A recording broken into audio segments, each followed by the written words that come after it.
Adelante, continuación les Paulina. presentamos a la doctora Leonor Pérez Martínez, quien es jefa del Departamento de Medicina Molecular y Bioprocesos. Ella estudia los mecanismos moleculares que activan y regulan el proceso inflamatorio en el sistema nervioso central, así como también los mecanismos moleculares que controlan la diferenciación neural. Ella el día de hoy nos va a presentar su plática "El ejercicio físico es necesario para tu cerebro". La plática tendrá una duración aproximada de 30 minutos. Posterior a estos minutos sonará una campana que le recordará que cuenta con 5 minutos más para concluir su presentación y proceder a las preguntas que nos hace la audiencia en YouTube. Los invitamos a realizarlas a través del chat de YouTube. Bienvenida, doctora. Muchas gracias, Pau. Creo que dejé de compartir, ¿verdad? Así es. Ya se ve muy bien, ¿Sí? doctora. Muchas gracias. No, al contrario. ¿Me escuchan bien? Excelente. Qué bueno. Alto y claro. Sí, muy bien, gracias. Pues muy buenos días tengan todos ustedes. Realmente es un placer para mí estar aquí. Siempre disfruto todas estas actividades y espero que pueda contagiarlos de la emoción que siempre nos da a nosotros los investigadores en hacer ciencia, en hacernos una pregunta y tratar de encontrar las estrategias para poder responder esa pregunta en particular. Y hoy pues les voy a hablar de algunos aspectos, algunas de las líneas de investigación que realizamos en nuestro laboratorio. Yo pertenezco al consorcio de neuroinmunobiología en el Departamento de Medicina Molecular y Bioprocesos. Bueno, pues voy a empezar pues comentándoles que realmente el cerebro es la computadora más avanzada que existe. El cerebro tiene la capacidad de podernos conectar con nuestro entorno, ya sea exterior o interno, y recibe señales, en este caso del exterior, ya sea sensoriales, de estrés, etcétera. Y todas estas señales las recibe a través de diferentes nervios periféricos que llegan hasta el sistema nervioso central, donde lo procesan y decodifica en una respuesta específica para montar una reacción, una respuesta específica. Todas estas respuestas están encaminadas a mantener la homeostasis del organismo. ¿Y cómo lo hace esto? Gracias a que el cerebro está organizado en lóbulos. Aquí yo les pongo ejemplos en color, que la parte frontal, aquí arriba de la frente, está el lóbulo frontal, el lóbulo parietal, el lóbulo occipital. Aquí está el cerebelo, que es la región encargada del control de movimiento, el lóbulo temporal. Cada una de estas regiones recibe señales de diferentes sensoriales de diferentes sentidos. Por ejemplo, aquí tenemos la del gusto, el tacto, el olfato, el oído, la vista. Y también quiero que se den cuenta de la complejidad de la masa cerebral del cerebro humano. Es una gran cantidad de extensión de tejido que está enrollado y que le da esta apariencia de muchos surcos y esa forma le permite que se pueda empaquetar dentro del hueso, dentro del cráneo. Ahora, gracias a todos estos lóbulos y la inmensa mayoría de neuronas que tenemos en el cerebro, podemos ejecutar funciones tan complejas que se dicen de primer orden, como por ejemplo eventos de memoria, funciones ejecutivas, visual, espacial, la concentración y el lenguaje. ¿Cómo lo hace esto? Esto lo hace gracias a que el cerebro está constituido, el sistema nervioso, perdón, está constituido por circuitos neuronales. Los circuitos neuronales son textual, así como un cableado, en donde una neurona está conectada con otra. Entonces, estos circuitos neuronales surgen durante el desarrollo, ¿sí? Y aquí es un corte de cerebros de humanos al nacimiento, donde pueden ver que ya están las neuronas y algunos otros tipos celulares empezando a hacer conexiones. Pero esas conexiones se tienen que estabilizar, tienen que fortalecerse para que puedan transmitir la información a través de impulsos nerviosos. Y eso va ocurriendo durante, en algunas regiones del cerebro durante etapa embrionaria, pero en muchas otras se consolida ya después del nacimiento. Y dense cuenta cómo la complejidad, todas estas extensiones, procesos o arborizaciones, como lo quieran definir, se van haciendo cada vez más complejas conforme avanza la edad, ¿sí? Siendo de 15 meses a 2, 3 años de edad. Y vean esta belleza, esta es en la parte, en la corteza, que es la capa superficial del cerebro, donde podemos ver perfectamente organizadas y orientadas y comunicadas estas neuronas. Y esto, pues voy a ver si puedo nada más proyectarles, permítame.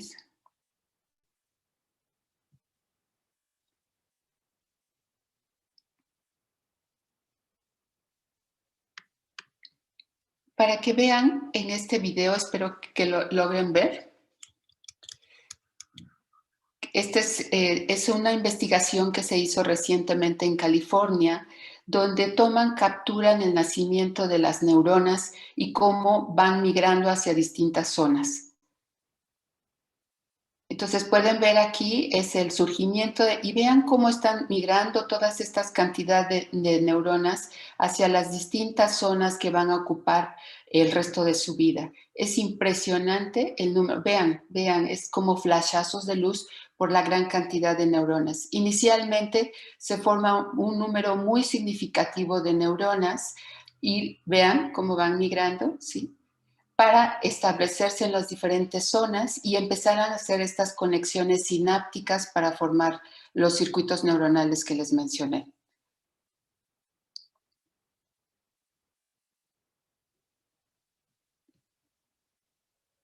Vamos a regresar. Ah, no.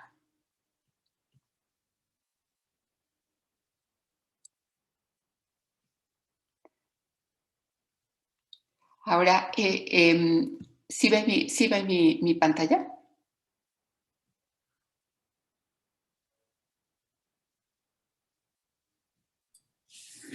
Vemos tu cámara, todavía no la aplicación.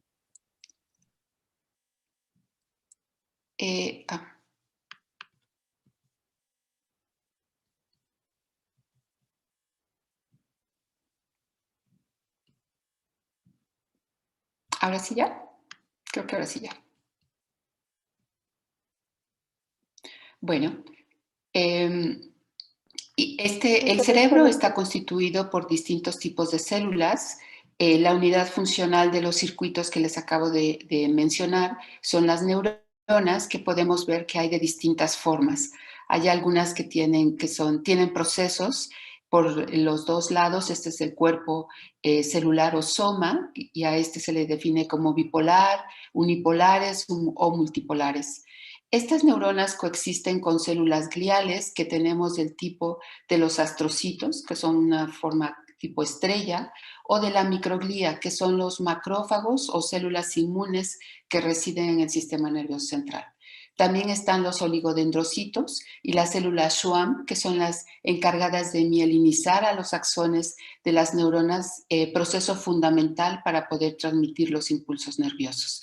Y otros tipos de células, incluyendo las células ependimales. En cuanto a una neurona, les mencionaba, este es el soma, el proceso más largo es un axón, y esto le permite conectarse con las dendritas, que son estos procesos que están aquí, que están ejemplificados, con las dendritas de una neurona postsináptica, Y estos axones están recubiertos por mielina, que en este caso son células de Schwann, que le permite esta transmisión eléctrica. Aquí nada más es otra vez una ejemplificación de cómo se conectan estas neuronas. Aquí es un axón que hace sinapsis con la dendrita de esta neurona postsináptica y, bueno, están siendo mielinizadas por este oligodendrocito, y al lado de ellos son los astrocitos, que les provee de factores de crecimiento, de soporte, y las células de la microglía, que son las células que vigilan la homeostasis del parénquima cerebral. ¿Qué sucede durante la transmisión sináptica en los circuitos? Una neurona presináptica libera una sustancia llamada neurotransmisor hacia la terminal postsináptica y de esa forma se activa vías de señalización específica en función de la respuesta que se quiera establecer. Y estas conexiones son precisamente las que constituyen todos estos circuitos neuronales que, bueno, aquí están ejemplificados como un cableado que les mencionaba. Es impresionante el cableado que tenemos allá adentro en nuestro cerebro. Un ejemplo de estos cableados, de estos circuitos neuronales, se activa es, por ejemplo, en respuesta a la ingesta de alimento. Cuando nosotros comemos, se liberan insulina a partir del tejido adiposo, a partir del páncreas, o leptina a partir del tejido adiposo, y estas hormonas viajan por torrente sanguíneo y llegan al cerebro, específicamente en una zona que se llama el hipotálamo, que es una zona muy pequeña que está en la base del cerebro, pero realmente su tamaño no es proporcional a la función que tiene para mantener la homeostasis del organismo. Entonces, esta señal de leptina y de insulina llega al hipotálamo y activa circuitos que inhiben la ingesta y aumentan el gasto energético. Es decir, aumentan señales anorexigénicas, señales de saciedad. Esto es en condiciones normales, ¿sí? Sin embargo, en una condición de obesidad, cuando hay un desbalance energético, una de las características que suceden junto con el sobrepeso es la acumulación de grasa, de tejido adiposo blanco en la región abdominal, y esto a nivel celular la podemos visualizar así. Los adipocitos aumentan de tamaño y de número, y ese aumento es una señal de alerta que atrae a células del sistema inmune. Además de esto, este aumento en el número y tamaño de adipocitos hace que muchos de ellos, que el sistema vascular ya no sea suficiente y muchos de ellos mueren por hipoxia.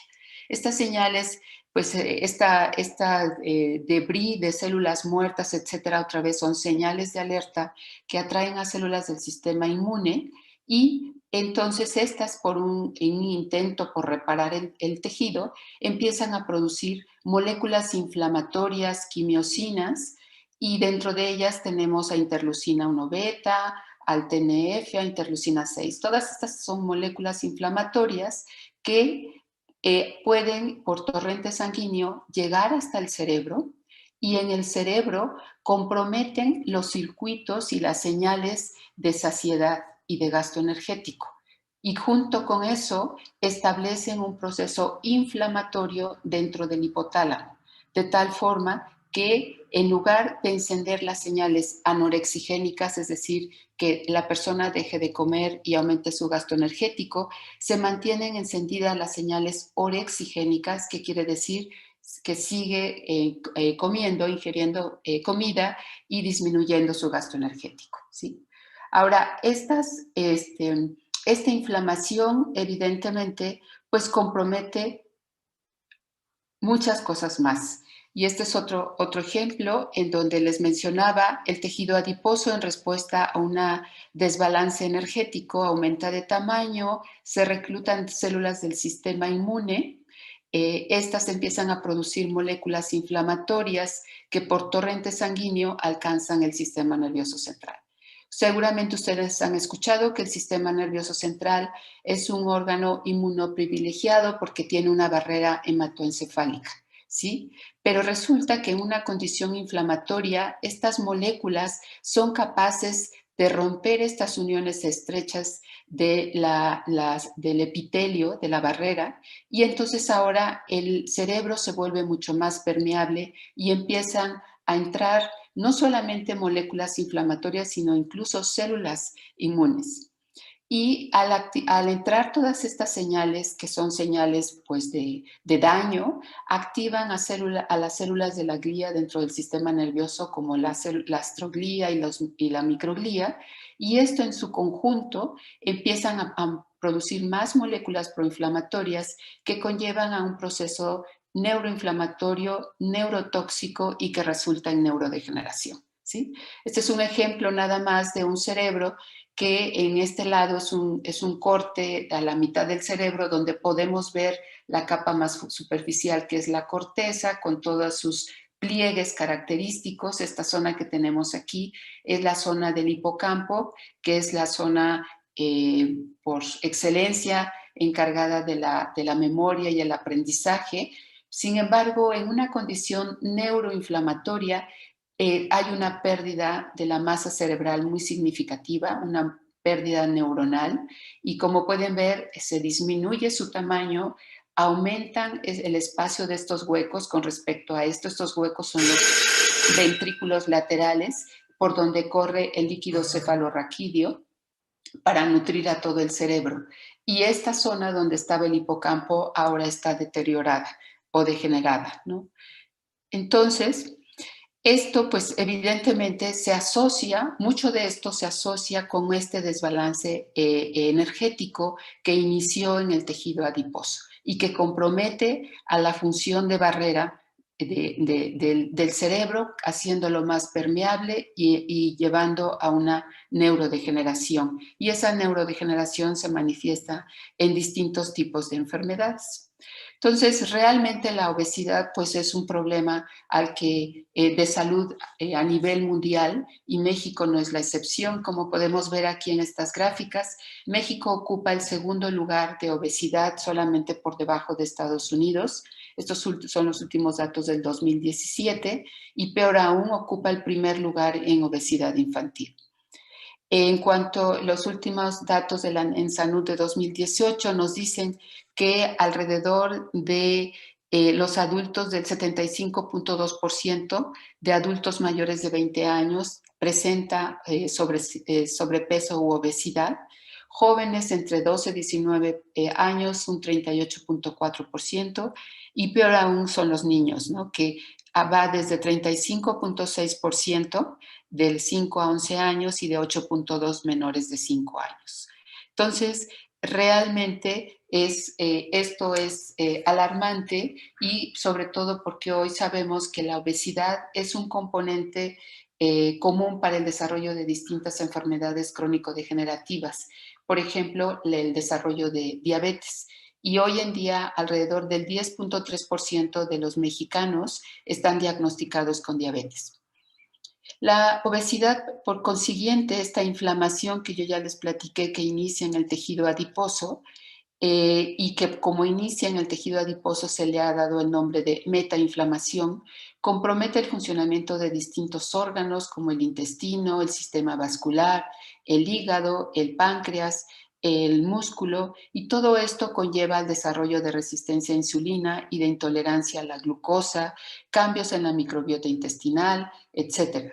Y esto pues prácticamente resulta de un desbalance energético, ¿sí? En donde tenemos una alta ingesta de calorías, ¿sí?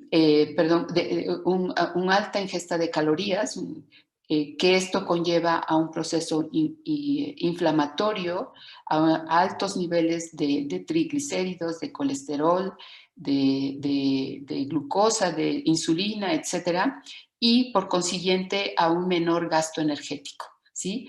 Y mucho de esto también, además de asociarse con la dieta, es con una falta de actividad física. Por consecuencia, pues esto lleva a una menor productividad de la persona, a una menor calidad de vida, y esto impacta fuertemente en los sistemas de salud. Dentro de las características a las que se asocia, como ya les mencioné, pues es al desarrollo de diabetes, de altos niveles de colesterol, de presión alta, pero también hay un bajo rendimiento escolar, hay un aislamiento, hay una baja autoestima, etc. Entonces, pues la obesidad sí está bien claro que se asocia con distintas enfermedades crónico-degenerativas, como les mencioné, la diabetes tipo 2, enfermedades cardiovasculares, dislipidemias, cáncer, neurodegenerativas. De hecho, se ha asociado recientemente con desórdenes del comportamiento como tipo depresión, esquizofrenia, autismo. con desarrollo de demencia se ha asociado en los estudios epidemiológicos de hasta 3.3 veces mayor probabilidad. Este es un ejemplo nuevamente de un cerebro deteriorado y pues, dadas el tipo de patologías con las que se asocia la obesidad, se ha propuesto que la obesidad es un detonador de un envejecimiento prematuro. Entonces, es sumamente importante encontrar estrategias para poder contender con esta enfermedad multifactorial, que realmente no podemos asociarla a una sola vía de señalización o a un solo evento molecular, porque precisamente su etiología puede ser muy variable. Entonces, en este sentido, recientemente se ha caracterizado un paradigma de ambiente enriquecido y el cual se refiere a condiciones habitacionales que promueven una estimulación sensorial, cognitiva, social, motora, donde el componente de complejidad y novedad es muy importante. Aquí yo nada más les estoy presentando un dibujo donde se ha utilizado como modelo de estudio al ratón, y se habita en cajas mucho más grandes, amplias que las que normalmente se habitan en el bioterio. Se exponen a diferentes objetos y cada uno de este tipo de objetos, formas, consistencias, olores, activan zonas específicas del cerebro. Por ejemplo, la corteza visual, motora, cognitiva, sensorial. Y como les mencionaba, el componente de complejidad y de novedad también es muy importante. Junto con eso, un factor de sociabilidad. Se ha demostrado que el contacto social juega un papel muy, muy importante en el buen funcionamiento del sistema nervioso central. Y pues aumenta también, se ha demostrado todo lo que les voy a mencionar sobre los efectos benéficos de este ambiente enriquecido, se ha demostrado utilizando básicamente como modelo de estudio al ratón. Se ha caracterizado a nivel molecular los mecanismos de acción en muchas de las patologías, es decir, que ya tiene una caracterización mucho más fina del mecanismo de acción este ambiente enriquecido. Y por consiguiente sabemos hoy en día que es capaz de aumentar la memoria y el aprendizaje, tiene efectos, induce la activación neuronal, aumenta el número y longitud de dendritas y aumenta la generación de nuevas neuronas. Aquí nada más les pongo un ejemplo cuando menciono aumenta la longitud y número de dendritas. Las dendritas son todos estos procesos que tiene una neurona y entre más dendritas o procesos tenga, tienen mayor probabilidad de establecer contactos con otras neuronas y de esta forma la conexión sináptica es mucho más eficiente. Aquí también les muestro un marcador de activación neuronal en condiciones basales. Este es en la zona del hipocampo, que es la encargada de la memoria y el aprendizaje. Estas son las neuronas en condiciones basales, pero cuando el animal se somete a un ambiente enriquecido, la capacidad de activarse aumenta de manera significativa y está viéndola por la intensidad de este color oscuro en las neuronas comparada con esta. Tiene efectos benéficos en distintas enfermedades como el estrés, la depresión, adicciones, epilepsia, autismo y también enfermedades como Huntington, Alzheimer y Parkinson. Regula también los niveles de hormonas en suero, activa también al sistema inmune, tiene efectos benéficos en cáncer y recientemente también se ha demostrado que es capaz de prevenir la obesidad. Entonces, con estos antecedentes, Sol, durante sus estudios de maestría y doctorado, se hizo la pregunta si el ambiente enriquecido es capaz de activar al hipotálamo para restablecer el balance energético en un estado de obesidad.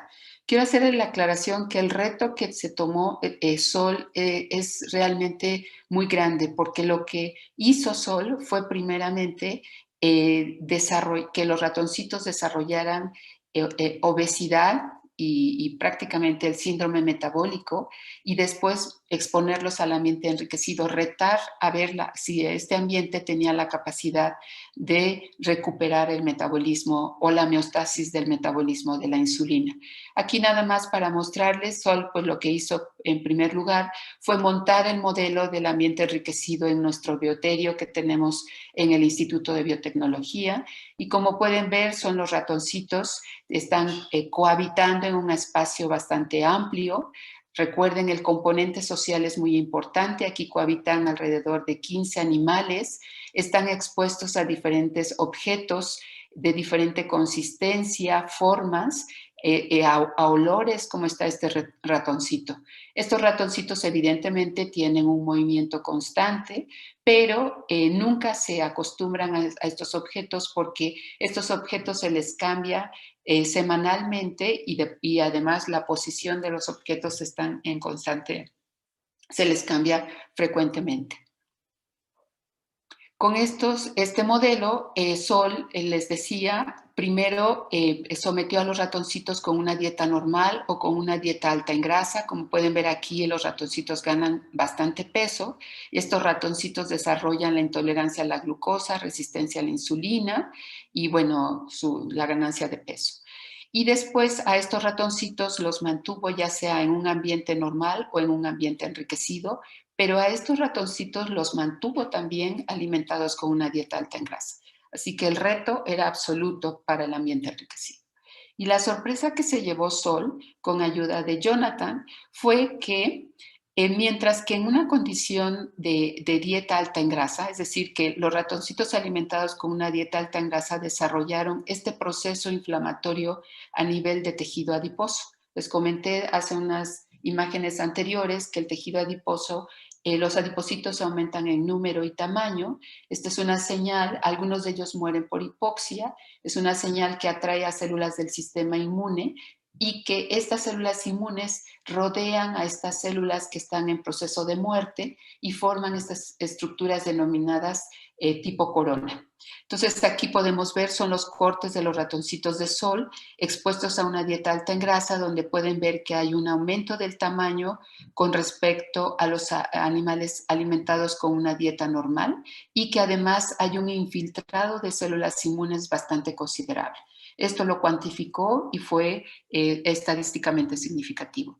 Sin embargo, los animales expuestos a un ambiente enriquecido, es tanto el tamaño se disminuyó, no en todos los casos fue estadísticamente significativo, pero el infiltrado celular disminuyó de manera muy notoria. Y ustedes pueden comparar aquí en un mayor aumento, como aquí hay el infiltrado en la dieta alta en grasa y los que estuvieron expuestos al ambiente enriquecido ya no lo mostraron. Entonces, el ambiente enriquecido sí reduce el proceso inflamatorio en el tejido adiposo en los animales que ya tenían, ya estaban obesos, que ya tenían un desbalance energético y que además siguen siendo mantenidos con una dieta alta en grasa.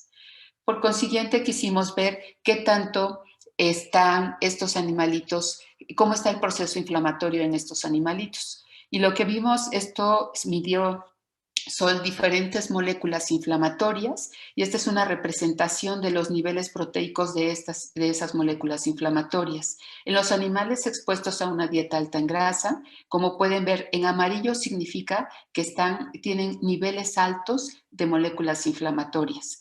Sin embargo, los expuestos al ambiente enriquecido se revirtió esto prácticamente a cero. Es decir, que fue capaz de reducir de manera significativa el proceso inflamatorio en el tejido adiposo. Y eso pues lo cuantificó también Sol. Y esto además correlacionó fuertemente con una disminución en la esteatosis hepática. En una condición de obesidad, algo que es muy característico, además del proceso inflamatorio en el tejido adiposo, es que hay una acumulación de lípidos en el hígado, ¿sí? El hígado graso o la esteatosis hepática, que la podemos ver por la acumulación de estas gotas lipídicas. Sin embargo, los animales que se expusieron al ambiente enriquecido pueden ver que prácticamente no hay o se redujo de manera significativa esta deposición de las gotas lipídicas. Entonces, el ambiente enriquecido no solamente disminuyó el proceso inflamatorio en el tejido adiposo, sino que también disminuyó la esteatosis hepática y además promueve la lipólisis. Esto no les muestro estos resultados, pero también con la ayuda de Jonathan hicimos estos experimentos. Pues entonces otra cosa que fuimos a ver fue qué pasa con el balance entre tejido adiposo blanco y el tejido adiposo pardo. Como ustedes saben, tenemos estos dos tipos de tejido. El tejido adiposo blanco es el que se acumula principalmente en la cavidad abdominal y se caracteriza por tener una vacuola única de triglicéridos y tiene su núcleo y que se aumenta en respuesta, aumenta de tamaño y de número en respuesta a un desbalance energético y se asocia con un proceso inflamatorio. El tejido adiposo pardo, por el contrario, es el que gasta más energía mediante la generación de calor y se caracteriza por un alto número de mitocondrias y pequeñas gotas de lípidos. ¿Sí? Y de hecho se le conoce porque es capaz de regular la termogénesis en condiciones de frío, por ejemplo. Otra vez, el tejido adiposo blanco se asocia con procesos de obesidad, mientras que el tejido adiposo pardo se asocia con pérdida de peso. Entonces, cada uno de estos tipos celulares de tejido adiposo se caracteriza por la expresión de marcadores específicos. Algunos se aumentan en el tejido adiposo pardo con respecto al tejido adiposo blanco y otros son específicos de cada uno de los fenotipos. Sol midió distintos marcadores junto con la ayuda de Carla y David y observó que el ambiente enriquecido induce la diferenciación de tejido adiposo blanco hacia tejido adiposo pardo. Es decir, que en los animales que están expuestos al ambiente enriquecido hay un aumento en el gasto energético y esto podría también darnos la explicación de por qué hay una disminución en la inflamación, un aumento de la lipólisis y la expresión de marcadores de tejido adiposo pardo y una recuperación del metabolismo de la glucosa y disminución en la esteatosis hepática. ¿Sí? También les mencioné que esta inflamación de tejido adiposo blanco en respuesta a un desbalance energético hace que se aumenten los niveles de marcadores inflamatorios y que estos comprometen la función de barrera del cerebro y que son capaces de llegar al hipotálamo, donde comprometen los circuitos de la ingesta y el gasto energético. Y que esto conlleva al establecimiento de un proceso inflamatorio en el hipotálamo. Sol, además de medir toda la inflamación periférica, también midió cómo estaba la inflamación a nivel del hipotálamo y efectivamente confirmó que los animales expuestos al ambiente enriquecido presentan una disminución de la inflamación en el hipotálamo y no solo eso, sino que se observó que se restablecen las señales anorexigénicas, es decir, aumentan los niveles de aquellos neurotransmisores que están directamente relacionados con la inhibición de la ingesta y el aumento del gasto energético. Entonces, en conclusión, lo que pudimos observar es que mientras en una condición de desbalance energético debido a una dieta, hay una intolerancia a la glucosa, una resistencia a la insulina, un proceso inflamatorio tanto periférico como central. En el ambiente enriquecido, los animales mostraron una disminución en la ingesta, una disminución en los niveles basales de glucosa y de insulina, recuperaron la tolerancia a la glucosa y mejoraron la sensibilidad a la insulina y hubo una inhibición de la inflamación tanto a nivel periférico como a nivel central en el hipotálamo. Esto pues nos alienta mucho porque además de que que proponemos como una terapia, como una medida terapéutica para tratar una condición de obesidad, nos da el respaldo del conocimiento científico a través de los experimentos de confirmar el mecanismo a través del cual este paradigma de ambiente enriquecido pudiera tener o tiene este efecto protector.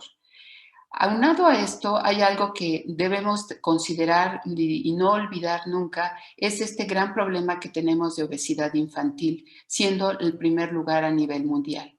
Y que en términos globales y por razones de confinamiento, por la pandemia de COVID, se ha estimado que en general en la población mexicana ha habido un aumento de 8 kilogramos de peso en la población. Esto, pues evidentemente, pues se debe al estrés, a la inactividad, puede ser también debido a cambios hormonales, a genética, pero principalmente también al tipo de dieta. Y también es muy importante considerar que estudios recientes han asociado que un sobrepeso u obesidad durante la etapa gestacional compromete al bebé y lo predispone al desarrollo de distintas enfermedades, incluso aquellas relacionadas con el desorden metabólico.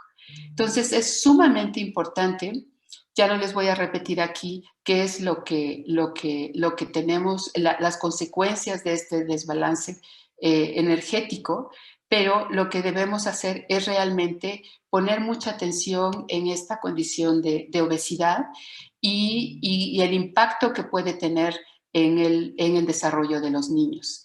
Y esto en particular nos llevó a una pregunta que nos hicimos en el laboratorio acerca de cómo está la salud de los niños en etapa escolar. Y para ello les voy a comentar, en términos generales, nuestro genoma está empacado en los cromosomas y en las regiones terminales de los cromosomas está unas estructuras que se llaman telómeros, que consisten formadas por DNA y proteínas, cuya función es fundamental para mantener la integridad del genoma. Sin embargo, estos extremos se van deteriorando, erosionando conforme avanza el reloj biológico, ¿sí? De tal forma que pues, la erosión de los telómeros se asocia con procesos de envejecimiento y con el desarrollo de distintas enfermedades crónico-degenerativas. Carlos, durante sus estudios de maestría, demostró que un alto porcentaje de adiposidad se asocia con telómeros más cortos en niños mexicanos de 8 a 10 años de edad que provienen de familias disfuncionales. Es decir, Carlos hizo un estudio en niños, fue específicamente aquí en el estado de Morelos, de 8 a 10 años de edad, les tomó muestras de saliva y le midió la longitud de los telómeros y demostró que hay un acortamiento muy significativo en estos niños y que esto correlaciona con su nivel de obesidad y más alarmante, que también se correlaciona con familias disfuncionales. La noticia buena de los estudios de Carlos es que aquellos niños que hacen un tipo de actividad física, sus telómeros se ven protegidos.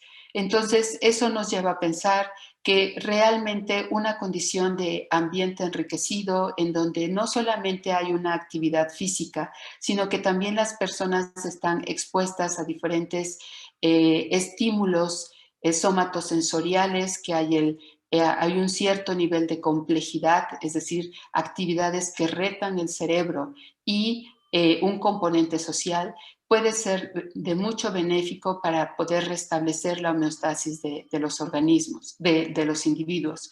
Tengo que aclarar que esto ya se aplica en la clínica en otros países del mundo. Entonces, realmente el ambiente enriquecido lo que nos puede brindar es una interacción social constante, nos puede brindar también un estado, obviamente, de reto para nuestro cerebro, y eso aunado con manteniendo una buena interacción social, tanto con amigos como con familia, una buena dieta, hacer actividad física, seguramente redundará en un cerebro saludable, ¿sí? Bueno, yo nada más quisiera agradecer, no sé cómo ando de tiempo, cómo está mi tiempo, pero bueno, agradecer a todos nuestros estudiantes en el laboratorio. Es un laboratorio bastante grande, donde los estudiantes tienen un nivel de compromiso impresionante, se emocionan y hacen todos sus trabajos experimentales con una dedicación impresionante. A todos nuestros colaboradores, a las agencias que nos financian y hacen posible que podamos hacernos este tipo de preguntas y divertirnos en el laboratorio. Esta es un parte del grupo, seguramente faltan algunos de los miembros que estamos aquí. Y no sé si me permitirían, no sé si me permitirían nada más,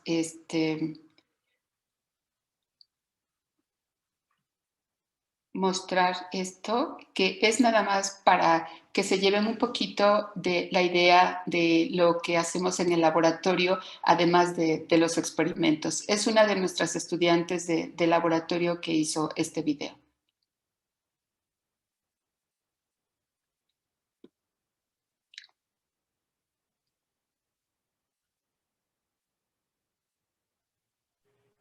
¿Tiene audio su video, doctora? Sí. ¿No se oye? No, no lo escuchamos. Ah, No sé ¿no si se escucha el tenga video? audífonos. No, A ver, no permítame. sé si tenga audífonos. A lo mejor quitarse los audífonos pudiera contribuir positivamente. Ya lo escuchamos. Gracias.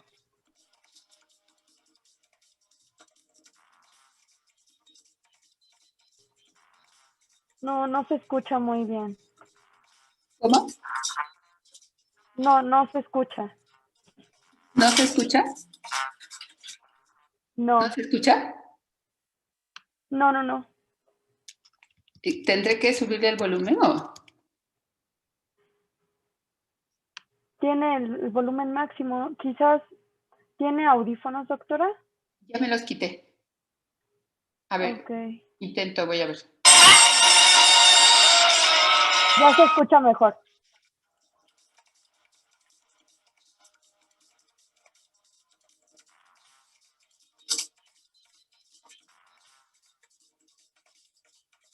No sé por qué no se escucha. Se escuchó como la introducción, pero ya no. Se escucha perfecto. ¿No se escucha, Pau? Muy bajito, doctora. Ah, ya. Pues yo creo que entonces voy a hacer esta última prueba y si no, es que creo que aquí en el video no puedo ya hacerle más, pero voy a intentar y si no, pues ya lo dejamos así. Gracias.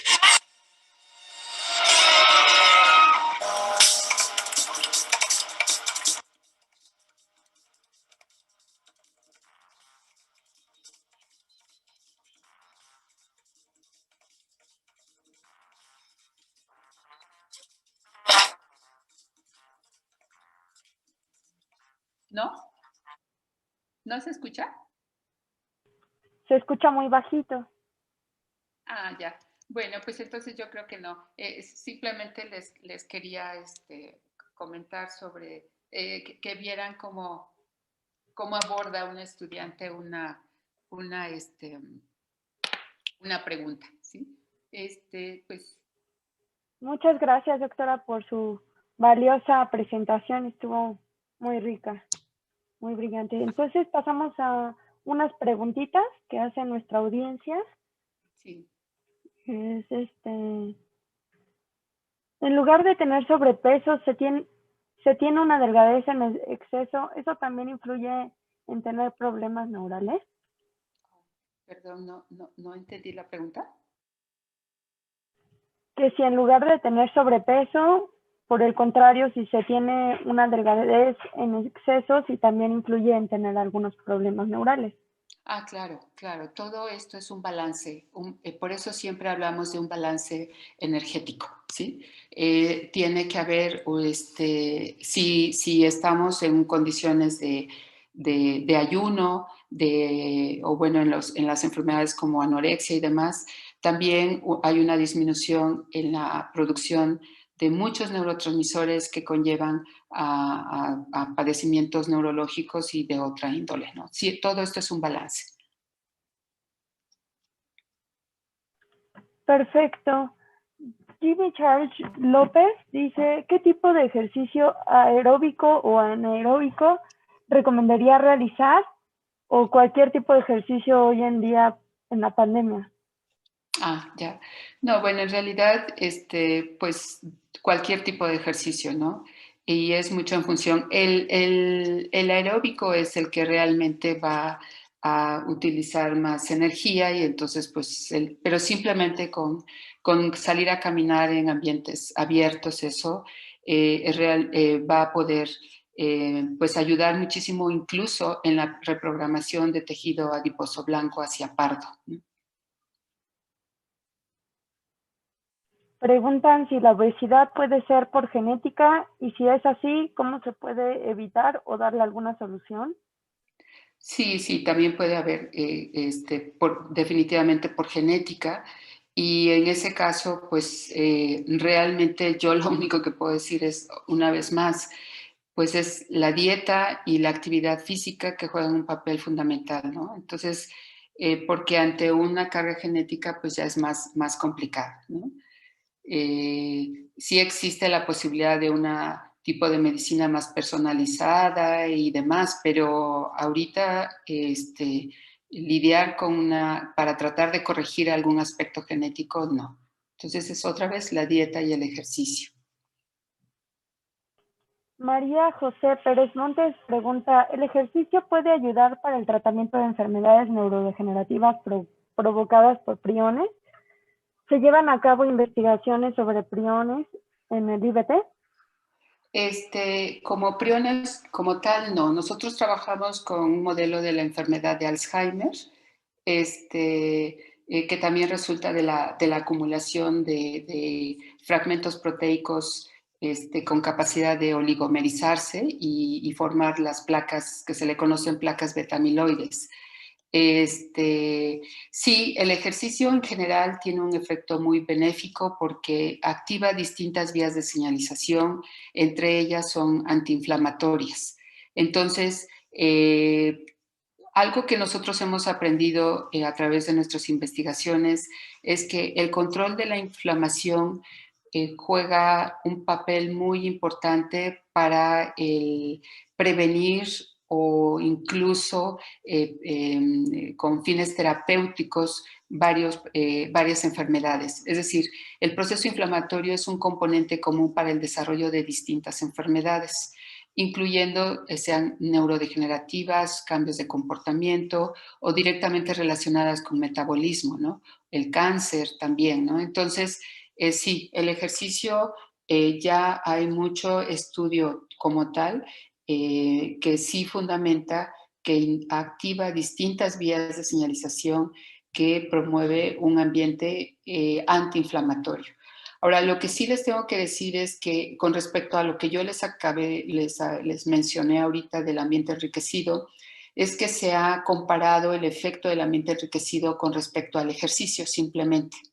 Y aunque el ambiente enriquecido puede inducir que las neuronas crezcan más procesos para poder conectarse mejor o que induzca la generación de nuevas neuronas a través del proceso de neurogénesis, el ejercicio lo hace de manera transitoria. Es decir, mientras a la persona esté realizando ejercicio, va a poder ver, se observan esos efectos o el modelo que se esté utilizando. Sin embargo, el ambiente enriquecido tiene un efecto mucho a más largo plazo, ¿sí? Entonces, otra vez, es la complejidad del ambiente enriquecido lo que hace o regula, modula diferentes vías a diferentes niveles en distintos órganos, lo que conlleva al efecto, pues no solamente neuroprotector, sino en el caso de la obesidad y otras enfermedades, a su efecto positivo, ¿sí? Pregunta Felipe Rosales de la Vega, ¿cuál sería la formación académica ideal de una persona para dedicarse a la neurociencia, particularmente para la rama de la investigación? Muchas gracias. Qué bueno, justo, qué bueno que me dan. Yo, la verdad,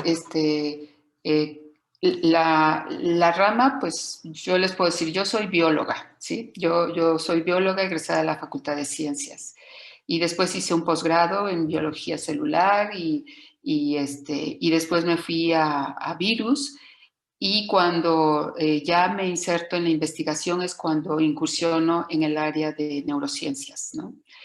Afortunadamente, aquí en México hay 2 licenciaturas dentro de la UNAM, por lo menos también el CIMPESTAB, el Politécnico tiene, que ya son directamente licenciaturas en neurociencias. Entonces, los egresados de la prepa, del bachillerato, pueden ingresar a esa licenciatura si es que ya están sumamente seguros que es el área de neurociencias.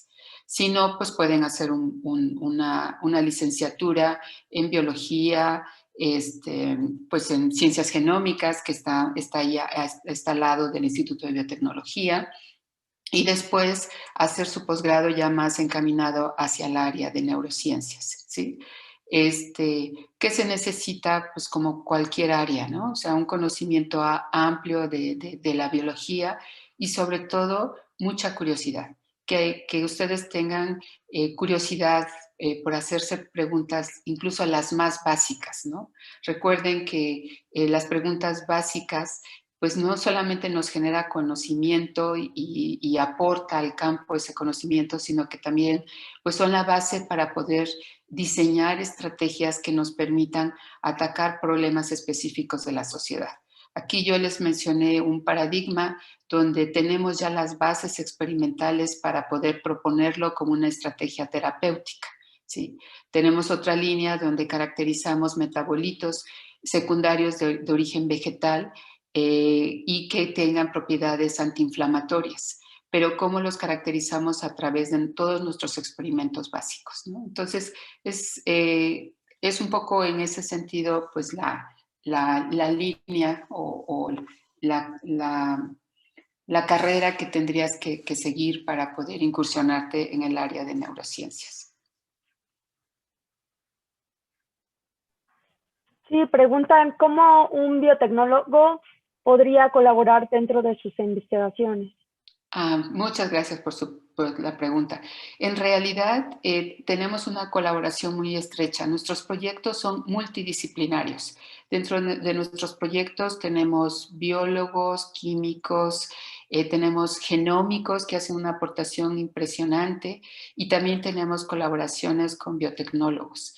¿Por qué? Porque con los biotecnólogos nos instruyen cómo poder aplicar nuestro conocimiento para diseñar alguna estrategia en particular. Justamente ahorita lo que les mencionaba, con los metabolitos secundarios de origen vegetal, inicialmente caracterizamos un extracto crudo, después con la ayuda de químicos caracterizamos ya la composición química, los compuestos presentes en este extracto y bueno, ahora estamos con una colaboración con biotecnólogos porque nos encantaría que esos extractos los pudiéramos diseñar de alguna forma, que esos componentes con actividad antiinflamatoria se puedan diseñar de tal forma que alcancen al sistema nervioso central para atacar el proceso neuroinflamatorio. Entonces sí, nosotros tenemos muchísima colaboración muy cercana con los biotecnólogos y yo creo, y si me permiten decirlo, la gran ventaja, es un gran privilegio pertenecer al Instituto de Biotecnología, porque eso es lo que nos da precisamente. En el Instituto de Biotecnología desarrollamos investigación básica y también de investigación, digamos que aplicada, que ese conocimiento básico lo podemos aplicar. Y no solamente lo transitamos, sino que el grupo de los biotecnólogos generan ya herramientas directamente de servicio a la población a través de industria farmacéutica, a través de estrategias de bioremediación para las aguas contaminadas en el país y hoy mismo tiene una presencia muy fuerte para la generación de la vacuna contra el COVID-19. Entonces, sí, todos este tipo de investigación que les acabo de platicar es sumamente multidisciplinaria. Muchas gracias. Preguntan, ¿cuál cree que sea la razón por la que México ocupa primer lugar en obesidad infantil? Bueno, pues es una pregunta muy, muy compleja. Realmente creo que una es el cambio del estilo de alimentación. Nosotros en etapas de mis abuelos, por ejemplo, se comía un tipo teníamos pues la comida de casa, ¿no? La comida completa, balanceada, etcétera. Pero hoy en día, pues por los cambios del estilo de vida, las necesidades económicas, pues es muy frecuente que ya no se pueda atender a ese nivel la alimentación.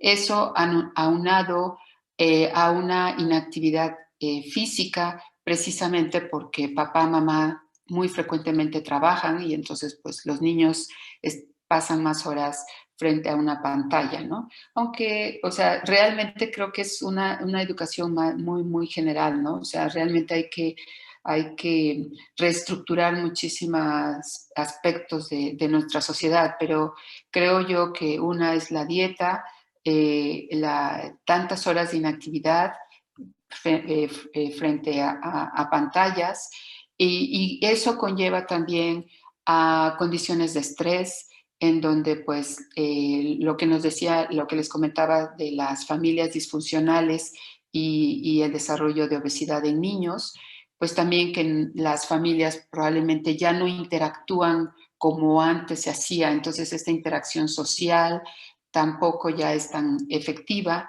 Las condiciones de estrés allá afuera, la inseguridad, problemas socioeconómicos, etcétera. Entonces, todo esto de manera global impacta. Y recientemente lo que les mencionaba, que se ha demostrado que, por ejemplo, hay un estudio muy grande epidemiológico hecho en Suecia, donde se siguieron, si no mal recuerdo, cerca de 4,000 personas, en donde las madres que estuvieron expuestas a una infección, hubo una infección durante la etapa gestacional, los bebés los fueron siguiendo hasta la etapa adulta, y estos adultos ahora son más susceptibles a desarrollar cambios en el comportamiento, principalmente depresión, esquizofrenia y desorden bipolar. Entonces, el hecho de que hoy en día tengamos también diabetes gestacional u obesidad en etapa gestacional, sí nos hace, es una preocupación que habrá que atender en cuanto a la salud de los niños, ¿no? Y podría también darnos una pista de por qué hay tanta obesidad infantil, si se pudiera asociar a esos niños obesos con el tipo de gestación que tuvo, ¿no? Entonces, pues hay muchísimo trabajo en el campo, otra vez no solamente a nivel básico, biotecnológico, sino también a nivel de sector salud. Sí, doctora, preguntan aquí, ¿qué opina sobre el ayuno intermitente? Si existen estudios donde relacionen este tipo de dieta con desarrollo y o actividad neural. Muchas gracias. De verdad, todas las preguntas están fantásticas, ¿eh? Sí, algo que yo no les mencioné es que todas nuestras células, así como nosotros tenemos un ciclo de luz-oscuridad, todas nuestras células, nuestros órganos se rigen por ciclo circadiano, que es precisamente el ciclo de luz y del ciclo oscuridad. El ciclo de oscuridad es fundamental para mantener el buen funcionamiento del organismo, para mantener la homeostasis, porque en general durante los ciclos de oscuridad entra el sistema de limpieza, entra el sistema de desintoxicación de todo el organismo, y en el cerebro no es la excepción, es fundamental. Entonces, junto con eso, durante el ciclo de oscuridad, en teoría también es una fase de ayuno, donde no hay ingesta. Y cuando se respeta ese ayuno y el ciclo de oscuridad, es cuando los sistemas de limpieza son efectivos. Entonces, sí, los ayunos, pues más que intermitentes, que se respeten esos ciclos, son sumamente benéficos. Hay estudios muy, muy importantes que han demostrado que hay cambios en la regulación de la expresión de genes cuando se alteran tanto el ciclo circadiano como las horas de comida y de ayuno, ¿no? Entonces, es muy benéfico. Si quieren escribirme, les puedo mandar algunos artículos muy interesantes de un investigador que espero, ojalá que fuera en este año, nos pudiera venir a dar un seminario donde ha demostrado molecularmente qué es lo que sucede con estos ayunos, que se respeten los ayunos junto con el ciclo circadiano. Y junto con ello, también el ciclo circadiano y el funcionamiento hepático también es fundamental. Entonces, creo que no puse mi correo electrónico, se me pasó. Mi correo electrónico es leonor@ibt.unam.mx, y si me quieren escribir, con muchísimo gusto les envío la información sobre este punto.